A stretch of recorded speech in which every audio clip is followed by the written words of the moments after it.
Good morning. Today we will start principles of accounting. What do you mean by principles? Principles are the basics or the accepted rules on the basis of which the whole structure will be made. So, in accounting also there are certain principles. These principles we can call it accounting principles or financial accounting principles. Here we will read different principles, that is assumptions, then postulates, concepts, conventions, axioms, then gap and accounting standards. So, what are they? Precisely, assumptions are made on the basis of which is assumed to be understood by all the accounting persons or personnels who deal with accounts. So, there are three assumptions, one is going concern, another is consistency and another is accrual concept. So, these assumptions are taken for granted and we assume always that an organization is a going concern, it is not going to close in the near future, foreseeable future. So, on the basis of that there are different implications which will hold good. Now, in detail we will read all these things, then we will come to postulates. These are the fundamental assumptions in the field of accounting. It is assumed that it is understood by everyone. All the fundamental assumptions are called postulates. Nobody will question it. Then concepts are they refer to basic assumptions, again rules and principles which work as the basis of recording of business transactions. So, while preparing the accounts we have to understand these concepts. So, these concepts will help us in preparing the accounts. Then these concepts are being developed by the accounting bodies of different countries. In India, these are developed by ICAI, that is Institute of Chartered Accountants of India, which is the largest body of accounting in our country. Next one is conventions. Convention means established usage. So, the customs and traditions have given rise to these conventions. These are based on customs and practice. Just like to give an example, when we are writing in the accounts, we will write in the debit side to and in the credit side by. Why it is done so? Nobody can question it, because this is a convention, this is a tradition, we follow it. In India we follow it, in England they follow it, but in USA they do not follow it because it is not their convention. So, this is convention. Then axioms are statements of truth that cannot be questioned. These are called axioms. So, these are the assumptions which are not questioned, this is already accepted. Then the gap are generally accepted accounting principles. The principles which constitute the ground rule of financial reporting are termed as gap. Then coming to the accounting standards, these are the guidelines to deal with specific cases formed by the accounting bodies of a country, that is ICAI prepares these standards also, accounting standards. Actually, all these things can be summed together into concepts and conventions. We will read 8 concepts and 4 conventions, and almost it will cover everything. All the principles of accounting will be covered if we read these 8 concepts and 4 conventions. Coming to the first concept,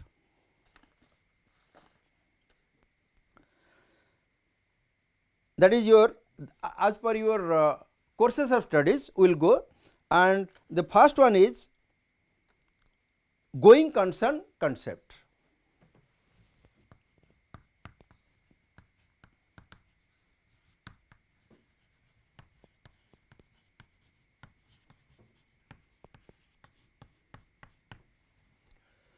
So, what is going concern concept? Going concern concept states that when we are doing the accounts, we will not think that this organization is going to be closed, liquidated or broken down in the near future. For example, we have got a building or we have got a land. The land has been purchased for say 1 lakh rupees some 10 years before. Now, when we are writing land in the asset side of the balance sheet, we are writing 1 lakh. Although it may so happen that this land, this plot of land, when will be sold by us, that may fetch 10 lakh rupees. But we are not recording 10 lakh rupees. Why?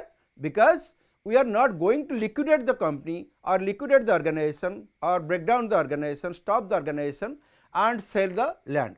Why should you sell the land? Because the land on which our business is situated, if that will be sold, then how and where we will start the business, we will continue the business.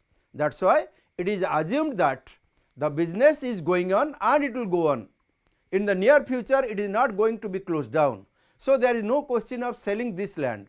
So, the land which has been purchased at rupees 1 lakh will be sold at 1 lakh rupees and will not be sold at 10 lakh rupees, that is the replacement value, or you can say the present value, market value of it. So, that is one of the implications of going concern concept. Then this second one is your consistency.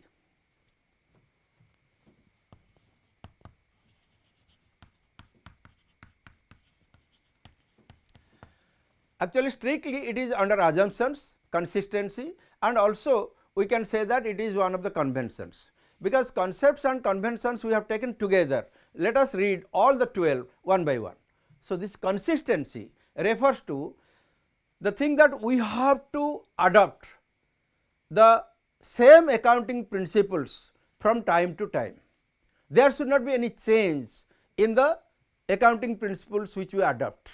For example, there are different types of different methods of providing depreciation. So, if we have provided depreciation in the first year on the basis of straight line, then in the second year we will be going over to another method, that is diminishing balance method, then there will not be any consistency. So, this concept of consistency tells that you have to adopt the same method of depreciation every year, unless otherwise some special reason is there to change it.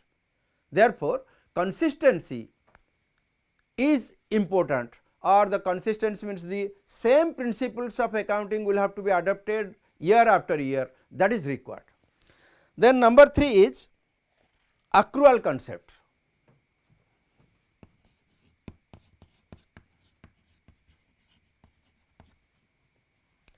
This is another concept which is very scientific. According to accrual concept, we have to record all the expenses and incomes, whether paid in cash or not, whether received in cash or not. Suppose we have given rent of 10 months at the rate of rupees 1000 for our shop, and another 2 months, that is the last 2 months, say November and December, we have not yet paid.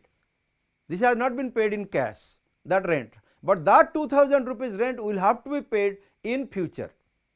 So, while calculating the profit of the current year, can we leave, can we overrule that 2000 rupees? The answer is no, because when actual profit, true profit will have to be calculated, not only rupees 10,000, that is the rent of January to October will be taken into consideration, but also the rent for the last 2 months, that is November or December, should also be taken into consideration. Then only we will be finding out the true profit. So, this is what accrual concept says. So, according to this concept, we have to take into consideration all the expenses incurred in cash and not incurred in cash also, that is already due, that is accrued. Similarly, in case of incomes, not only the incomes which has been received in cash will be taken into consideration, but also the amount of cash which we are expecting to receive on account of this particular head of income, that will be taken into consideration. Then only you will be arriving at the correct profit. So, after this we will come to realization concept.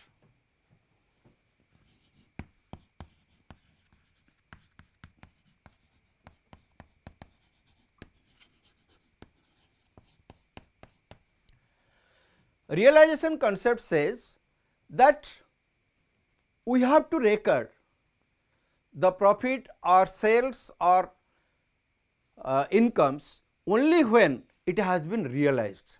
Realized does not mean that we have received it in cash. It is not going against the accrual concept. In realization concept, actually the concept says that revenue from any business transaction should be included in the accounting records only when it is realized. And what is the realization? The term realization means creation of legal right to receive money. So, when we are selling the goods, once it has been delivered, although cash is not received, but we have already delivered, or if we are sending it by post, we have already sent it by post. It has not reached the destination, it has not reached our buyer. Still then the income has been realized, the revenue has been realized, because we have already delivered the goods. So, when or what is the point of time that will amount to the realization, that is very important. So, in this case we can remember one principle, that once we have delivered the goods, it means already the obligation to pay is there on the buyer, on the purchaser. So, our realization has already taken place. We have already realized the revenue, although not received in cash. Although not received in cash now, we will definitely receive after 2 days or after 2 months or whatever it may be. So, that is called realization concept. Then we will come to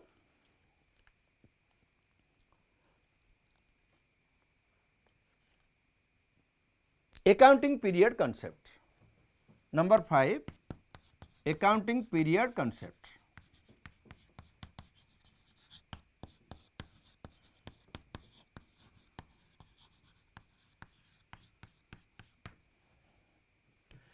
When we prepare accounts,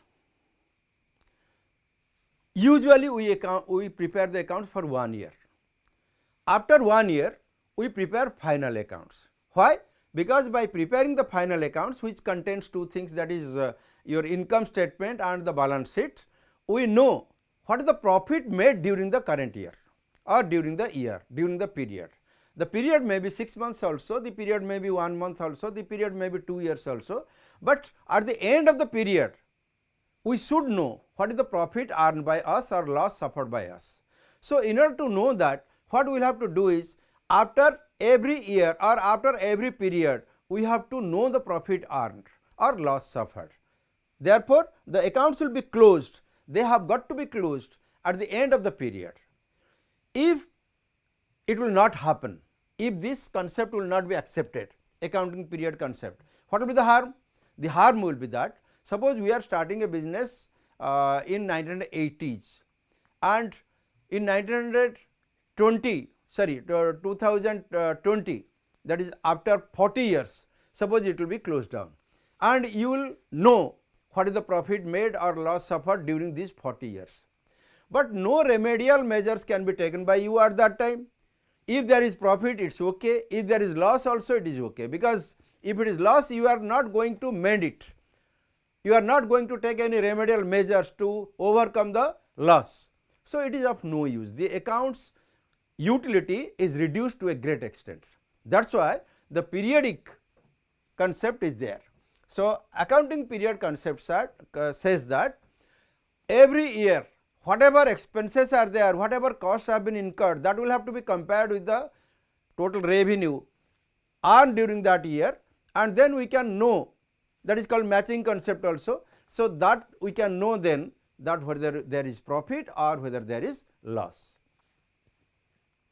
So, profits or loss should be found out with regular interval. For that we have to close the accounts every year. Next one will come to business entity concept. This is the most important concept in the sense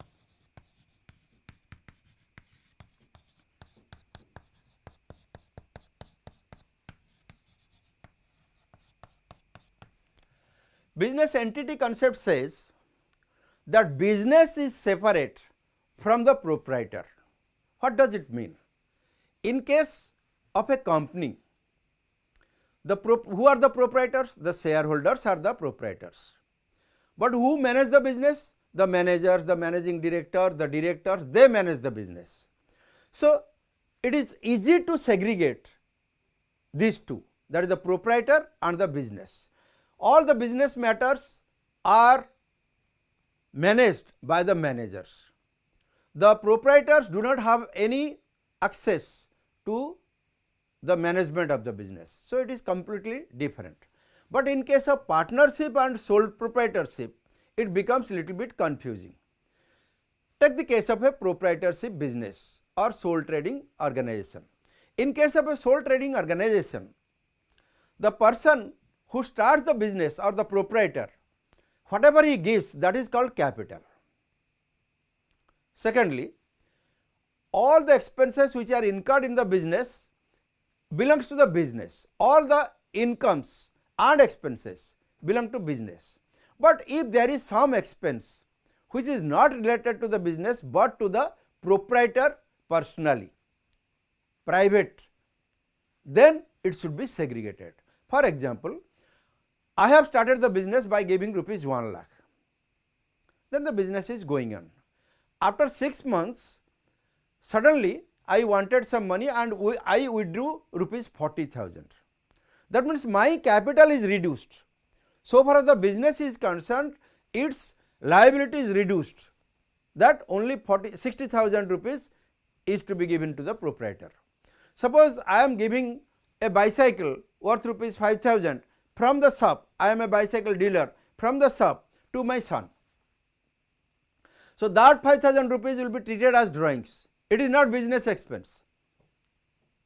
It is to be treated as drawings, that is the expense of the proprietor himself, private. So, that will not be taken into consideration. Otherwise, what will happen? My profit, I mean the business profit, whatever it may be, suppose the business profit is say 35,000 in a particular year at the end of the year, but that has taken into consideration that 5,000 rupees which the bicycle has been given to the son. So, here the real profit is 40,000, not 35,000, because that 5,000 rupees which has been treated as a business expense is not a business expense, that is a drawings, that is a personal expense of the proprietor.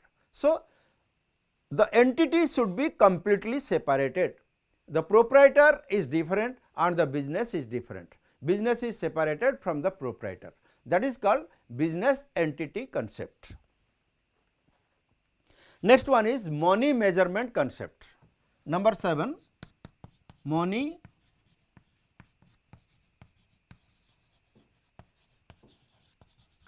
measurement concept.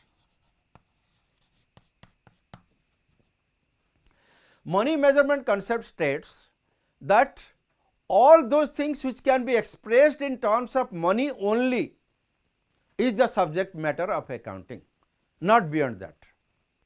For example, there is an efficient and honest manager, sales manager. Due to his efforts, we are making more profit. But how can you record it in the books of accounts? Because it refers to an attribute, not to any which cannot be expressed in terms of quantitative terms, that is how many rupees are is worth of his honesty or integrity is worth rupees 5 lakh. Can we measure? No. So, if we cannot measure, that is because it cannot be expressed in terms of money. So, any such thing which cannot be expressed in terms of money is outside the scope of accounting. We cannot record it. Only when we are selling the goods for some amount, we are purchasing the goods for some amount, we are giving rent for some amount, we are giving remuneration some amount. So, all this can be expressed in terms of money and therefore, are recorded, are capable of being recorded in the accounting.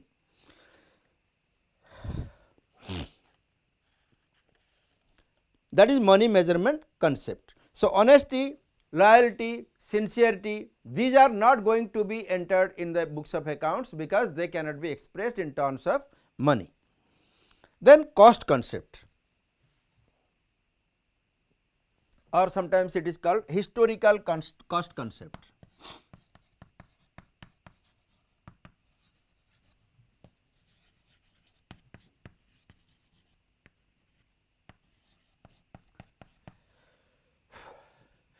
Historical cost concept means the fixed assets when are purchased or even the current assets like your stock of goods, that is the stock in trade, whenever are purchased, that will be recorded in the or at the price at which it has been purchased. So, the cost comes into effect.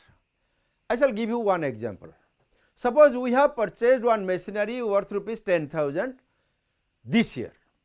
After 5 years, it may be depreciated, say at the rate of 10% on straight line method. So, in 5 years 50% has been reduced. So, it will be shown at the cost less depreciation up to date. So, after 5 years we will be showing it at 5,000 rupees. Out of 10,000 rupees, 5,000 rupees is the depreciation in 5 years. So, in the 5th year we will have to show it at 5,000. But if that machinery will be sold in the market, suppose it will fetch 20,000 rupees now, because that was a very good quality machinery and now that is out of production. It is not produced nowadays by the company from which we have purchased that machinery, but that is a very qualitative machinery.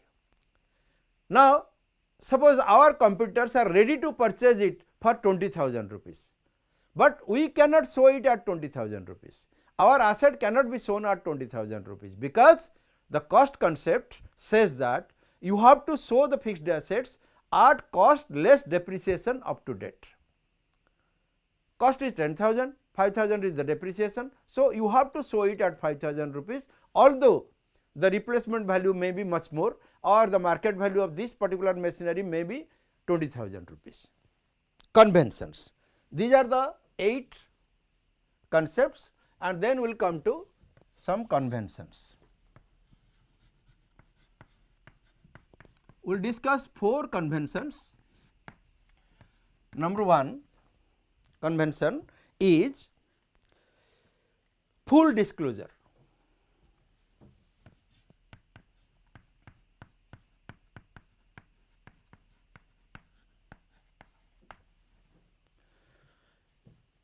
This convention says that all the data, all the accounting information which have got a bearing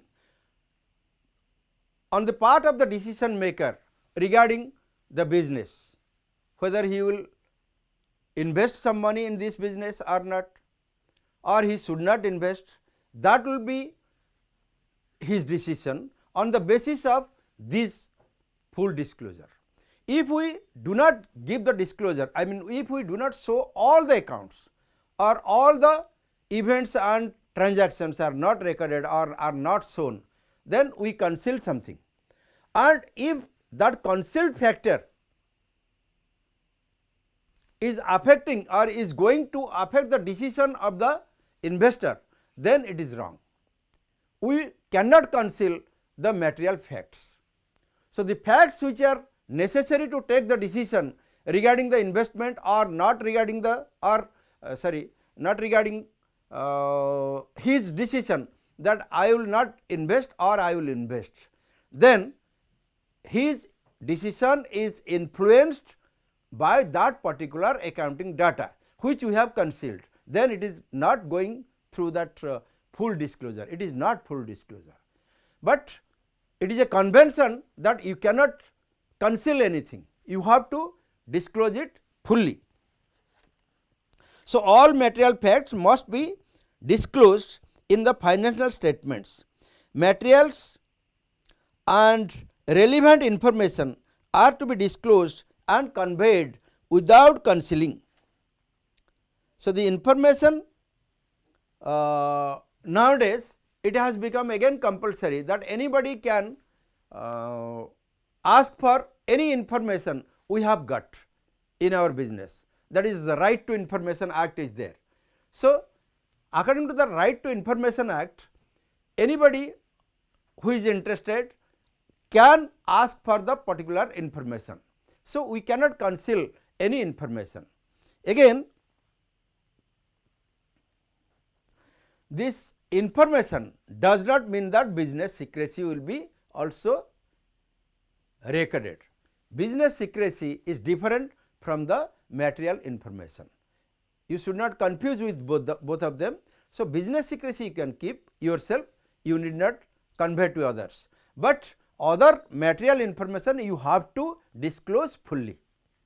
Then we will come to conservatism or prudence.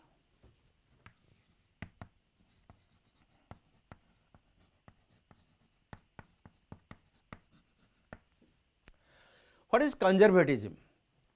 In simple words, conservatism refers to a state where you will not expose many things, that is conservatism, and you will play safe.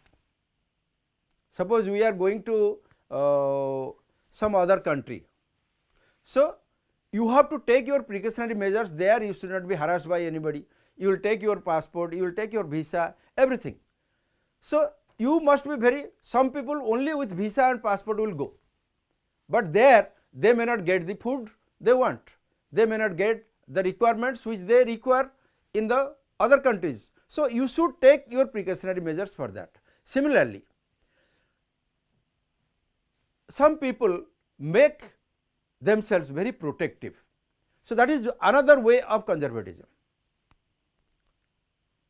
So, conservatism in accounting refers to the fact that we should expect no profit, but anticipate all types of losses. How is it? Suppose we are making an investment in a particular business dealing with, suppose your civil contracting. So, a civil contractor will get the money in different phases. Suppose at the end of the project, say the project is a bridge, a big bridge or a flyover. So, after the flyover is completed and tested by the engineers, then only the full amount will be receivable by him. Now, suppose the cost of the or the tender value is, which has been accepted, is 10 lakhs. Now, he is going on spending and the total expenditure is coming to 8 lakh. Now, he cannot expect that there is 2 lakh rupees profit until and unless he has received it, or the tender work has been completed and the bill has been submitted and it has been approved. If it is approved, then it becomes realized. Money may be received later on, but at that time only you can say that you have earned a profit of rupees 2 lakh by investing 8 lakh rupees, your profit is 25%. But from the very beginning itself you will tell, if you will tell that I am making 25% profit, that is not acceptable, because according to the conservative principle you should expect no profit. Maybe during the work something will be broken and extra expenditure will be incurred. So, your 2 lakh rupees profit may be reduced to 1 lakh rupees.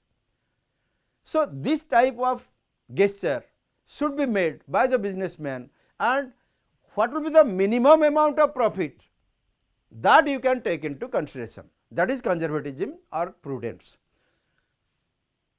at the least how much you are going to receive as the profit, only that profit you can take, but all the profits you cannot expect. Rather, if there is any possibility of loss, that you can take into consideration and provide for it, so that your profit margin will be reduced and the remaining profit can be expected to be the profit.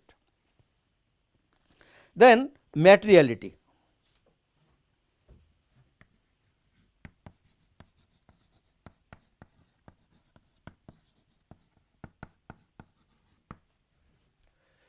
Materiality, whether a particular expense or income is material or not, that will have to be seen. Only if it is material, then only it will be recorded, otherwise not. Now, which is material, which is not material? How to know? Suppose we are giving 1 rupee to a beggar. If my income is 1 lakh rupees, I am giving just 1 rupee or 2 rupees or even 5 rupees or 10 rupees to a beggar, then it is not material.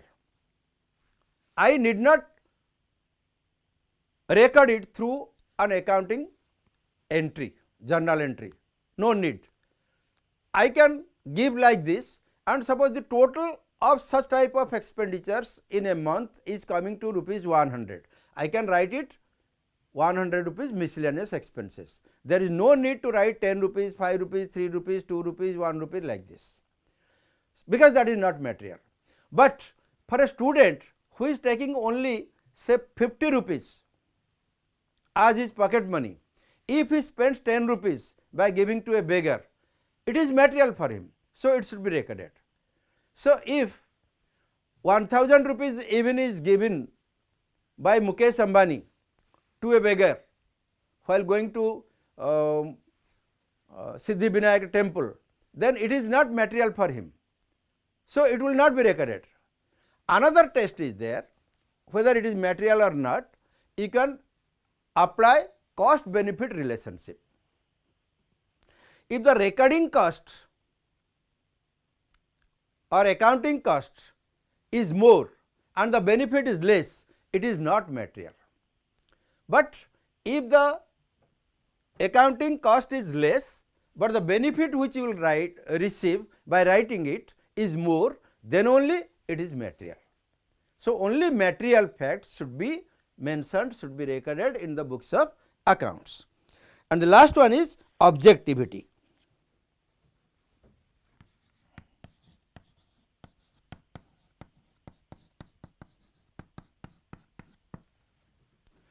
Objectivity refers to evidence. Whenever an expense is incurred, you should be ready to supply evidence for that. So, what is evidence? Suppose one clerk has been sent to the market and to purchase some stationery items for the office of the business. There he will have to provide one excuse me, cash memo, or in other words a receipt, that this is the cost which I have incurred in purchasing the stationery of the office. So, if 100 rupees has been spent by him on behalf of the business, he should give a proof how he has spent it. That means, he has spent 100 rupees, he has purchased the goods, and this is the receipt issued by the supplier. So, that is a voucher or a receipt or whatever you call it, cash memo. So, that acts as an evidence. So, this is called objectivity, not that you will write whatever you like as an expense. It should be backed by, it should be supported by documents, and these documents are called the evidences in way of cash memo, receipt, vouchers, etc. So, this is the concept, or you can say the convention of objectivity. Accounting equation. The next thing which we will discuss is accounting equation. Just like any other equation, in accounts also we use one accounting equation. So, what is that accounting equation? This is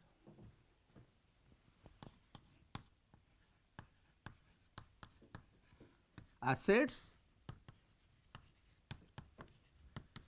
minus liabilities is equal to capital.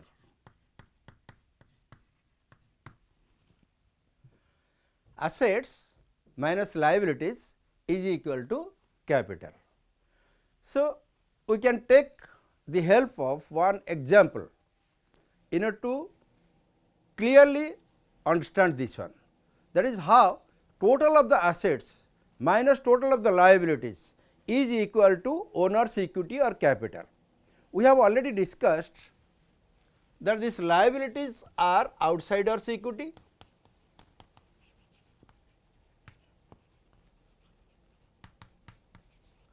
and capital is owner's equity.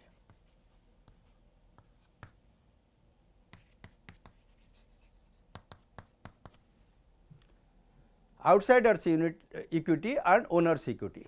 Actually, from this also we can derive that assets is equal to liabilities plus capital. This can be also the equation. Assets minus liabilities is equal to capital, or liabilities plus capital is equal to assets, or in other words, liabilities or outsiders equity plus capital or owner's equity is equal to total assets or total equity.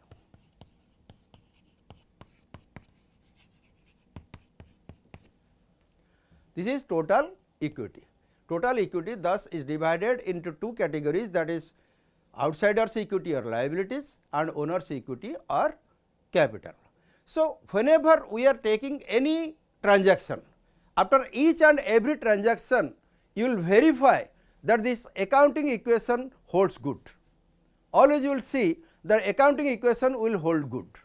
So, we will be taking one example where there will be several transactions, and all the transactions are after each and every transaction we will see that this equation holds good. For that, let us take a format like this.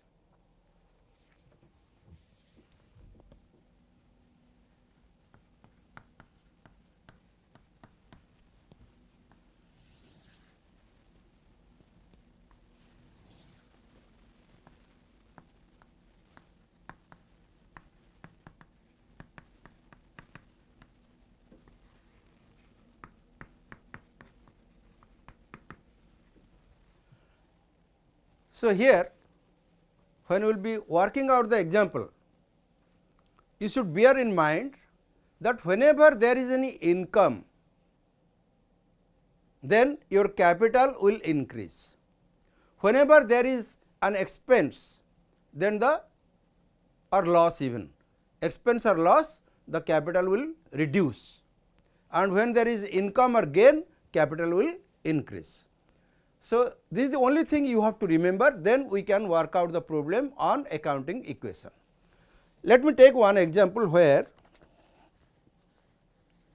Mr. X started business with rupees 40,000 bank balance and 30,000 cash.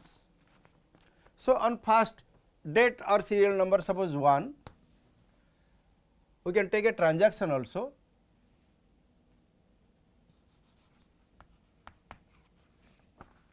Started business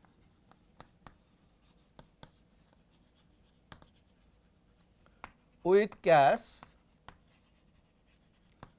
rupees 30,000 and bank balance 40,000. So, this 30,000 and 40,000, that is the capital invested, totally 70,000. How do we record it? We will record it like this: assets, cash at bank 40,000 and cash in hand 30,000, total 70,000. What about the liabilities? There is no liability on that day, because only we have started the business, we have contributed, or Mr. X has contributed by giving 40,000 rupees bank balance and 30,000 rupees cash. So, liability is nil. So, what will be the capital? Capital is 70,000. if you want to verify whether total of the assets minus total of the liabilities is equal to capital, then you are satisfied. 70,000 minus nil is equal to 70,000. Second transaction is purchased goods on credit rupees 26,000. Purchased goods on credit rupees 20,000. When goods are coming and that too on credit, you have not reduced any bank balance, neither you have issued a check nor you have given cash. So, that asset is not decreasing, rather the stock of goods is another asset which is increasing. So, here you can write cash 30,000, bank 40,000, stock 20,000. In this way, the total asset is coming to 90,000. Total of the assets are coming to 90,000. Cash 30,000, bank 40,000 and stock 20,000. In this way, it is coming to 90,000. Coming to the liabilities, when you have purchased the goods on credit, the creditor is there for 20,000 and that is a liability. So, you can write creditors 20,000. So, and this is the total is 20,000. So, what will be the impact on the capital? The impact on the capital is nil, because the asset and liability both have been increased in the same proportion or same amount. So, the capital remains at 70,000. And now we can verify whether total of the assets minus total of the liabilities is equal to capital or not. That is 90,000 minus 20,000 is equal to 70,000. So, the accounting equation holds good. We will come to the next transaction, that is sold goods worth rupees 18,000 for rupees 15,000. That means, there is a loss of 3,000. So, sold goods number 3, sold goods worth rupees 18,000 for rupees 15,000. So, here you have to understand that we are incurring a loss of 3,000, and what will be the impact of that loss? Definitely capital will reduce. Due to the loss, the capital will reduce. We will come to that. But first of all, when 18,000 rupees worth of stock is going away and we are getting cash of rupees 15,000 only, then what happens? Cash which was 30,000 now increases by 15,000. So, it is coming to 45,000. Bank balance remains unchanged, that is 40,000. Stock, out of 20,000 we have sold goods worth rupees 18,000. This 18,000 rupees worth of goods have been sold. So, what is remaining with us? 20 minus 18, that is 2,000. In this way, the total of the assets is coming to 87,000. Total of the assets is 87,000.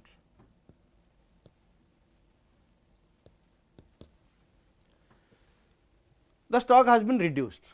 Now, coming to the creditors, they are there 20,000. Now, this capital was 70,000 minus loss was 3,000. So, it is coming to 67,000. Now, let us compare whether it is coming to be correct or not. Total of the assets is 87,000, liability 20,000, 87 minus 20 should be 67,000, and whatever the capital is 67,000. So, assets minus liabilities is equal to capital, that holds good. Then let us take another transaction. The next transaction is commission received 7,500 including 1,500 for coming year. Commission received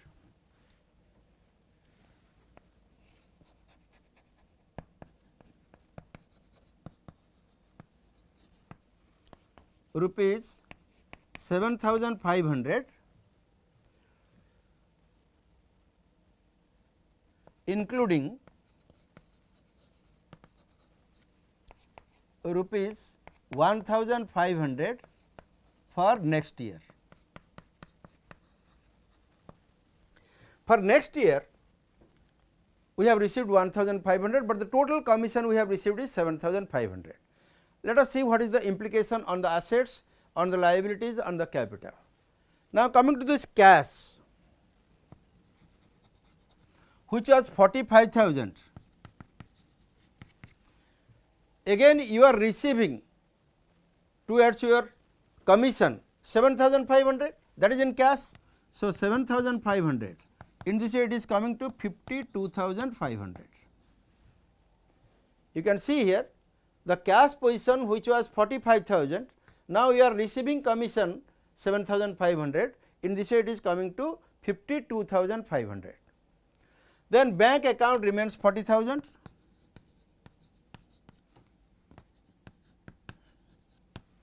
and stock remains at 2,000. In this way the total is 94,500, that is the total of the assets. Coming to the liability side,